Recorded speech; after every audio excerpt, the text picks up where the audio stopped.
പ്രിയമുള്ളവരെ എല്ലാവർക്കും നമസ്കാരം. ഇന്ന് നമ്മൾ ഉൾപ്പെടുത്തിയിരിക്കുന്ന വീഡിയോ എന്ന് പറയുന്നത് നമുക്ക് സാരി ബ്ലൗസിൻ്റെ ഈ ഒരു ഭാഗത്ത് ചുളിവ് വരുന്നു, അത് എങ്ങനെയാണ് നമുക്ക് മാറ്റിയെന്ന് കസ്റ്റമർ പലരും പറയുന്നു. അപ്പോൾ നമ്മൾ ഈ തയ്ച്ചു കൊടുത്ത ബ്ലൗസിൻ്റെ ഈ ഒരു ഭാഗത്ത് ചുളിവ് വരുന്നു. അതുകൂടാതെ ഇവിടെ ഇങ്ങനെ ചുളിഞ്ഞും കയറുന്നുണ്ട്. അങ്ങനെ അളവ് ബ്ലൗസ് കൊണ്ടുവരുന്നവർ പലരും പറയുന്നു. അപ്പോൾ ഈ ഒരു ഭാഗത്ത് ഇങ്ങനെ ചുളിവ് വരുന്ന കാര്യം നമുക്ക് എങ്ങനെ ഒഴിവാക്കാം എന്നതിനെക്കുറിച്ചും, പിന്നെ നമുക്ക് ഫ്രണ്ട് ഡാർട്ടിൻ്റെ ഭാഗത്ത് വരുന്ന ഒരു ചുളിവിനെ പറ്റി കഴിഞ്ഞ ദിവസം ഞാൻ ഒരു വീഡിയോ ചെയ്തിരുന്നു. അത് കുറച്ചും കൂടെ ഒന്ന് വിശദീകരിച്ച് തരാൻ വേണ്ടിയൊക്കെയാണ് നമ്മൾ ഇന്ന് എത്തിച്ചേർന്നിരിക്കുന്നത്. അപ്പം രണ്ട് കാര്യങ്ങൾ നമ്മൾ ഉൾപ്പെടുത്തിയിട്ടുണ്ട്. ഈ ഭാഗത്ത് ഇങ്ങനെ ഒരു ചുളിവും വരും, ഇവിടെ ഇങ്ങനെ ചുളിഞ്ഞ് കയറുകയും ചെയ്യും ബാക്ക് പീസ്. അപ്പോൾ ബാക്ക് പീസ് ചുളിഞ്ഞ് കയറുകയും ചെയ്യുമ്പോൾ നമ്മൾ ചെയ്യേണ്ട കൂടുതലും വലിയ അളവുകൾക്കാണ് ഇങ്ങനെയുള്ള കംപ്ലൈൻറ്റുകൾ വരുന്നത് എന്ന് പലരും നമ്മളോട് പറയുന്നുണ്ട്. അപ്പോൾ അത് എത്രത്തോളം സാരി ബ്ലൗസ് തയ്ക്കുമ്പോൾ നമ്മൾ ശ്രദ്ധിക്കണം എന്നതിനെക്കുറിച്ച്, എത്രത്തോളം നമ്മളത് ശ്രദ്ധിക്കണം എന്നതിനെക്കുറിച്ചും, ചെറിയ രീതിയിലുള്ള മാറ്റങ്ങളൊക്കെ വരുത്തിയാൽ കസ്റ്റമർ പറയുന്ന രീതിയിലുള്ള കാര്യങ്ങൾ നമുക്ക് ചെയ്തു കൊടുക്കാം. ഇപ്പം നിങ്ങൾ കണ്ടുകൊണ്ടിരിക്കുന്ന ഈ ഒരു സാരി ബ്ലൗസ് എന്ന് പറഞ്ഞാൽ നമ്മൾ ബാഗിൽ ഡാർട്ട് അടിച്ച ബ്ലൗസാണ്. ഇപ്പോൾ ബാഗിൽ ഡാർട്ട് അടിക്കുമ്പോൾ അടിച്ചു കഴിഞ്ഞിട്ട് നമുക്ക് ഈ ചെസ്റ്റും ബ്രസ്റ്റും വ്യത്യാസം, അതായത് നല്ല വ്യത്യാസം, ബ്രസ്റ്റിന് ഒരുപാട് വ്യത്യാസം, 40 നിന്നാണ് 45 ഇഞ്ച് ബ്രസ്റ്റ്. അങ്ങനെ ബ്രസ്റ്റ് കൂടുതലുള്ളവരുടെ ബ്ലൗസ് വരുമ്പോഴാണ് കൂടുതലും നമുക്ക് ഈ ഭാഗത്തുള്ള ചുളിവുകൾ വരുന്നത്. ഈ ഭാഗത്ത് ചുളിവുകളും വരും. ഒപ്പം തന്നെ നമ്മൾ എന്താ ചെയ്യേണ്ടതെന്ന് വെച്ചാൽ ഫ്രണ്ട് പീസും ബാക്ക് പീസും തമ്മിൽ നമ്മുടെ ഈ ഭാഗത്ത്, അതായത് ഡാർട്ട് പിടിച്ച് ഫ്രണ്ട് ഡാർട്ടിൻ്റെ മെയിൻ ഡാർട്ടിൻ്റെ ഏകദേശം ഒരു പോയിന്റിൽ തന്നെ ഉള്ളതായിരിക്കും ബാക്ക് ഡാർട്ട് നമ്മൾ കൊടുക്കുന്നത്. അപ്പോൾ ഈ ബാക്ക് ഡാർട്ട് കൊടുക്കുമ്പോൾ നമുക്ക് ഇവിടെ വരുന്ന ലൂസും ഫ്രണ്ട് പീസിൽ വരുന്ന ലൂസും നമ്മൾ ബോഡി വണ്ണത്തിൽ എങ്ങനെയാണ് അളന്ന് നോക്കുന്നതെന്നും നമ്മൾ വളരെയധികം ചിന്തിക്കണം. കാരണം ബ്ലൗസ് ഇട്ട് കഴിഞ്ഞിട്ട് ഫ്രണ്ട് എത്താതെ വരുന്നു എന്നുള്ള കംപ്ലൈൻറ്റുകൾ പറയുന്നുണ്ട്. അപ്പോൾ ഏറ്റവും കൂടുതൽ ഈ ബാക്ക് പീസ് നമുക്ക് ചുളിവ് വരുമ്പോൾ നമ്മൾ ചെയ്യേണ്ടത് എന്തെന്ന് പറഞ്ഞാൽ, നമ്മൾ ബാക്കിൽ ഈ ഡാർട്ട് അടിച്ച് കഴിയുമ്പോൾ ഇത്രത്തോളം ഒരു ഷേപ്പിന് വ്യത്യാസം വരും. ഈ സ്കെയിൽ നിങ്ങൾ ഇരിക്കുന്നത് കണ്ടോ? അപ്പോൾ 1/2 ഇഞ്ചോളം നമുക്ക് വ്യത്യാസങ്ങൾ ഇവിടെ വരാറുണ്ട്. ഈ സ്കെയിൽ കാണും. ഡാർട്ട് നമ്മൾ പിടിച്ച് കഴിയുമ്പോൾ, ഞാൻ ഒന്നും കൂടെ ഒന്ന് ഈ സൈഡിൽ നിന്ന് കാണിക്കാം, കണ്ടോളാം. ഡാർട്ട് പിടിച്ച് കഴിഞ്ഞ് ഡാർട്ട് നമ്മൾ അടിച്ച് കഴിയുമ്പോൾ ഇതിനൊരു റാ മോഡലിലൊരു ഷേപ്പ് വരുന്നുണ്ടോ?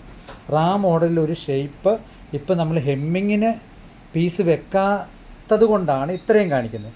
ഹെമ്മിങ്ങിന് പീസും കൂടെ വെച്ച് അടിച്ച് കഴിയുമ്പോൾ നമുക്കൊരു പക്ഷേ അത് ഈ സെൻട്രലിലൊക്കെ നമുക്ക് 3/4 ഇഞ്ചോളം, ഈ സെൻറ്റർ ഭാഗത്തൊക്കെ 3/4 ഇഞ്ചോളം വരാനുള്ള സാധ്യത കൂടുതലുണ്ട് ഈ ഭാഗത്ത്. അപ്പം അത് ഒരു ചുളിവ് വരുന്നതിൻ്റെ ഒരു പ്രധാന ഘടകങ്ങളിൽ ഒന്നാണ്. നമ്മൾ പ്രത്യേകം ശ്രദ്ധിക്കുക. അപ്പം നമ്മൾ ഇതിൻ്റെ ഒരു ഐഡിയ അറിഞ്ഞില്ലേ, നമ്മൾ തയ്ക്കും തോറും അങ്ങനെ തന്നെ തയ്ക്കും. പക്ഷേ അത് ആ ഒരു ഷേപ്പിന് ഒരു വ്യത്യാസം വരുത്തിയെങ്കിൽ തീർച്ചയായിട്ടും നമുക്ക് ആ അളവ് ബ്ലൗസിനുണ്ടെങ്കിൽ തന്നെയും നമ്മൾ തയ്ക്കുന്ന ബ്ലൗസിന് നമുക്ക് ഒഴിവാക്കാൻ പറ്റും. എപ്പോഴാണെങ്കിലും നമ്മളെ കസ്റ്റമർ അളവ് ബ്ലൗസിൽ ഒരു കംപ്ലൈൻ്റ് ഉണ്ട് എന്ന് നമ്മളോട് പറയുമ്പോൾ നമ്മൾ ആ കംപ്ലൈൻറ്റ് ഒഴിവാക്കി, നമ്മുടെ ബ്ലൗസിന് ആ ഒരു കംപ്ലൈൻറ്റ് ഒഴിവാക്കി നമ്മുടെ ബ്ലൗസ് ഇടുമ്പോൾ അങ്ങനെ ഒന്നും ആ ബ്ലൗസിന് ഇല്ല എന്ന് പറയുമ്പോഴാണ് തീർച്ചയായിട്ടും നമ്മൾ ആ ബ്ലൗസിൽ എന്തെങ്കിലും ഒന്ന് ചെയ്തു എന്ന് കസ്റ്റമറിനും ഒരു ബോധ്യം വരുള്ളൂ.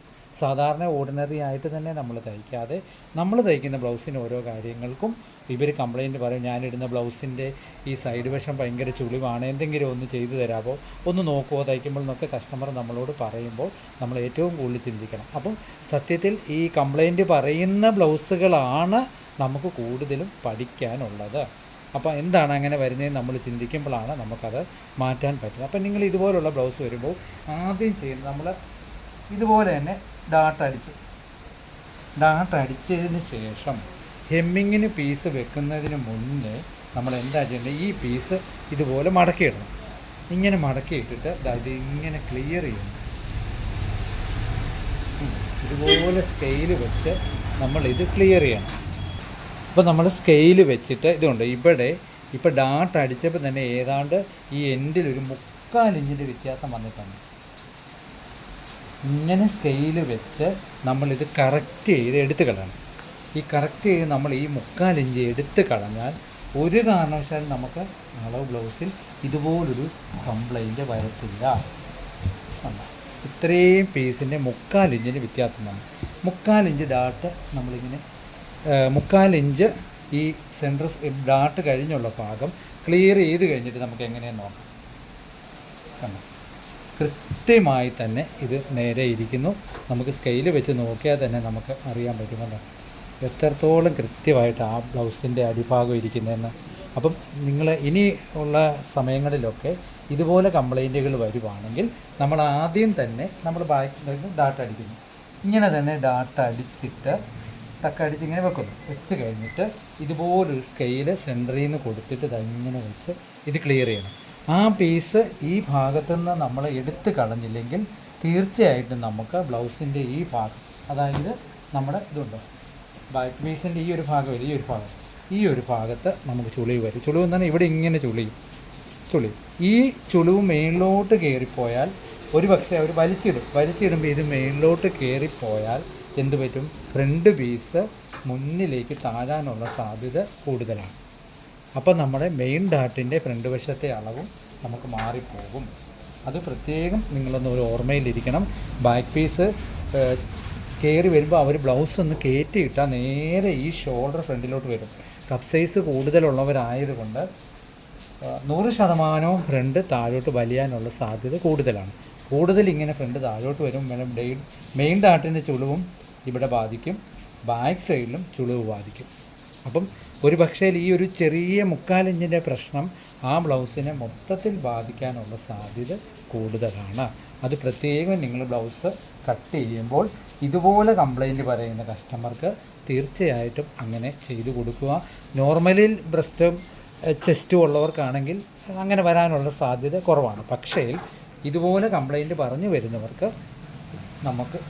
വരുന്നവർക്ക് തീർച്ചയായിട്ടും അങ്ങനെ ഒരു ഈ 3/4 ഇഞ്ച് എടുത്ത് കളഞ്ഞാൽ നമുക്ക് ഈ ഒരു കംപ്ലൈൻറ്റ് ഒഴിവാക്കാൻ പറ്റും. അത്രയും നിങ്ങൾ ബുക്കിൽ കുറിച്ചിടുക. ഇനി നമ്മൾ വളരെ പ്രധാനപ്പെട്ട ഒരു കാര്യം പറയാനുള്ളത്, നിങ്ങൾക്ക് ഈ ബ്രസ്റ്റ് കൂടുതലുള്ളവർക്ക് ഫ്രണ്ട് കൂട്ടുമ്പോൾ ഫ്രണ്ട് ടൈറ്റ് വരുന്നു, ലൂസ് കിട്ടുന്നില്ല എന്ന് പറഞ്ഞാൽ ഈ ഭാഗത്ത്. അപ്പോൾ കട്ട് ചെയ്യുമ്പോൾ തന്നെ നിങ്ങൾക്കത് നോക്കാനുള്ളൊരു ഐഡിയ ഞാൻ പറഞ്ഞു തരാം. നമ്മൾ ബ്ലൗസിൻ്റെ ഫ്രണ്ട് പീസാണ്. അപ്പോൾ നിങ്ങൾ എന്താ ചെയ്യേണ്ടതെന്ന് പറഞ്ഞാൽ, എപ്പോഴും നമ്മൾ ഇപ്പോൾ 40 ഇഞ്ചാണ് നമുക്ക്, 36 ഇഞ്ചാണ് ഈ ഒരു ബ്ലൗസിൻ്റെ കളർ. അപ്പോൾ നമുക്ക് എങ്ങനെ അറിയാം? അതുകൊണ്ട് ഇവിടെ നമ്മുടെ കാലിഞ്ചിലാണ്ട് ഇവിടെ നിന്നും 36-ൻ്റെ നമ്മൾ ഇങ്ങനെ 9 മാർക്ക് ചെയ്യും, ഇവിടെ 9 മാർക്ക് ചെയ്യും. ഈ ഭാഗം നമ്മൾ ഞാൻ വരച്ച് കാണിച്ചു തരാം. ഈ ഭാഗം നമ്മൾ 9 ഇങ്ങനെ മാർക്ക് ചെയ്യും. 36 നമുക്ക് 4-ൽ 1 അപ്പം നമ്മൾ 36 ഇല്ലെങ്കിൽ 36-ൻ്റെ തന്നെ പറഞ്ഞു തരാം 9. അപ്പോൾ അതിൻ്റെ 4-ൽ 1 നമ്മളിവിടെ മാർക്ക് ചെയ്യും. അതായത് നമ്മൾ വലിയുന്ന തുണിയാണ് 3 ഇഞ്ചും വലിയാത്ത തുണിയാണ് നമ്മൾ 4 ഇഞ്ചും ഇടുന്നുണ്ട്.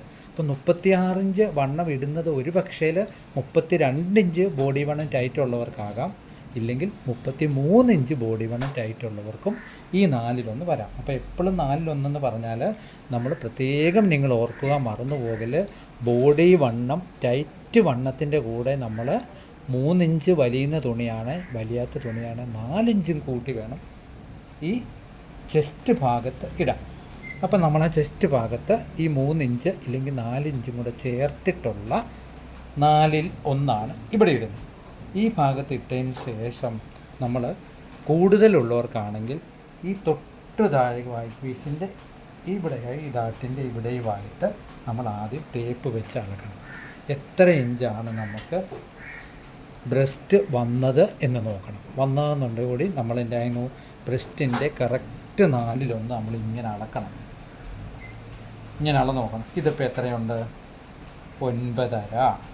9 ഇവിടെ ഇടണം. ഇപ്പോൾ 9 നമ്മളിവിടെ അളന്ന് കഴിഞ്ഞിട്ട് നമ്മൾ ബാക്ക് പീസ് എടുത്തിട്ട് സംശയമുള്ള ബ്ലൗസിൻ്റെ ഒരു ഇഞ്ച് ഇവിടെ ഇങ്ങനെ മാർക്ക് ചെയ്തു സൈഡിൽ നിന്ന്. ഇത് 1 ഇഞ്ച്. ഈ 9.5 ഇഞ്ച് നമ്മൾ ഇവിടോട്ട് വെച്ചിട്ട് അളന്ന് നോക്കണം. നമുക്കിപ്പം 35.5 കിട്ടുന്നുണ്ടോ ഇല്ലേ, എത്രത്തോളമാണ് നമ്മുടെ ബ്രസ്റ്റ്, ആ ബ്രസ്റ്റിൻ്റെ അളവ് ഇവിടെ വരുന്നുണ്ടോ എന്ന് നിങ്ങൾ തീർച്ചയായിട്ടും അളന്ന് നോക്കണം. ഈ ബാക്കിൻ്റെ ഏറ്റവും മേളുവശത്തായിട്ട് ഇങ്ങനെ അളന്ന് നോക്കിയാൽ മതി. അവിടെ ഞാനൊന്ന് വരച്ച് കാണിക്കാം. അപ്പം ഒരു കാരണവശാലും നിങ്ങൾ എത്ര വണ്ണം കൂടിയ ആളാണേലും കട്ട് ചെയ്യുമ്പോൾ ആ വണ്ണത്തിൻ്റെ 1/4 നമുക്ക് കിട്ടുന്നുണ്ടോ എന്ന് നോക്കാം. ഒരിക്കൽ കൂടി വളരെ പ്രധാനപ്പെട്ട രീതിയിൽ നമ്മൾ ശ്രദ്ധിക്കേണ്ട ഒരു കാര്യമാണ്. ഒരിക്കൽ കൂടി ഞാൻ അളവ് നോക്കുന്നത് ഒന്ന് പറഞ്ഞുതരാം. ഡാട്ടൊക്കെ അടിച്ച് നമ്മൾ ബ്ലൗസ് ഇവിടെ വെച്ചിരിക്കുന്നു. അപ്പം നമ്മൾ ഫ്രണ്ടിൻ്റെ തയ്യൽ തുമ്പും കൂടെ ഈ ഭാഗത്ത് തള്ളിയിട്ട് ഇങ്ങനെ ഇവിടുന്ന് വെച്ച് നോക്കും. നമ്മുടെ വണ്ണത്തിൻ്റെ 1/4 എത്രയാണ്? 9 വരെ കിട്ടി. ഇപ്പോൾ എത്രത്തോളമാണ് നിങ്ങളിടുന്ന ബ്ലൗസിൻ്റെ എനിക്കറിയത്തില്ല. ആ അളവിൻ്റെ 4/1 ഡാട്ട് പിടിക്കുക. ഈ ഡാട്ടിൻ്റെ ഏറ്റവും മേളിൽ ഭാഗത്താണ് നമ്മൾ അളവ് 9. ഈ 9 കിട്ടിയല്ലോ. ബാക്ക് പീസ് ഇങ്ങനെ 2ആയിട്ട് മടക്കിയിട്ടിട്ട് ഈ ഡാട്ടിൻ്റെ മേൽവശത്തായിട്ട് 9 ഇങ്ങനെ പിടിച്ച് നോക്കണം. നമുക്ക് 35 വേണമെങ്കിൽ കൃത്യമായിട്ട് ഈ 35 ഇവിടെ വരും. അപ്പം ഒരു കാരണവശാലും നമുക്ക് ഈ ബ്ലൗസിൻ്റെ ഈ ഭാഗത്തായിട്ട് ടൈറ്റ് വരികയില്ല. ഈ ഭാഗത്തായിട്ട് ഒരു കാരണവശാലും നമുക്ക് ടൈറ്റ് വരത്തില്ല. എത്ര ബ്രസ്റ്റ് ഉണ്ടെങ്കിലും നമ്മൾ ഫ്രണ്ട് പീസ് കട്ട് ചെയ്യുന്നതിന് മുന്നേ നിങ്ങൾ ഇത് അളന്ന് നോക്കിയതിന് ശേഷമുള്ളൂ പ്രത്യേകം വെട്ടാവുള്ളൂ. അപ്പോൾ ഇത്രയും കാര്യങ്ങളാണ് ഇന്ന് നമ്മൾ ക്ലാസ്സിൽ ഉൾപ്പെടുത്തിയിരിക്കുന്നത്. അപ്പം ഇതുപോലെ കംപ്ലൈൻ്റ് ഒക്കെ വരുന്ന ബ്ലൗസിന് തീർച്ചയായിട്ടും നിങ്ങൾ ഇതേ മെത്തേഡിലൊക്കെ കട്ട് ചെയ്ത് നോക്കുക. നിങ്ങൾക്ക് വളരെയധികം പ്രയോജനപ്രദമായ രീതിയിൽ ഇത് സാധിക്കും. എല്ലാവർക്കും നല്ല വർക്കുകളൊക്കെ കിട്ടി നല്ല മിടുക്കരായ ടൈലറായി മാറട്ടെ. അതുകൂടാതെ സ്വന്തമായിട്ട് വീട്ടിൽ ഇരുന്ന് തയ്ക്കുന്നവർക്കും ഇത്രയും നമ്മൾ 11 മിനിറ്റ് മേളിൽ സംസാരിച്ചു. ഈ 11 മിനിറ്റിൽ 1 സെക്കൻഡെങ്കിലും നിങ്ങൾക്കൊരു അറിവ് കിട്ടിയിട്ടുണ്ടെങ്കിൽ അതിനെ ഒരു വലിയ കാര്യമായി കരുതുന്നു.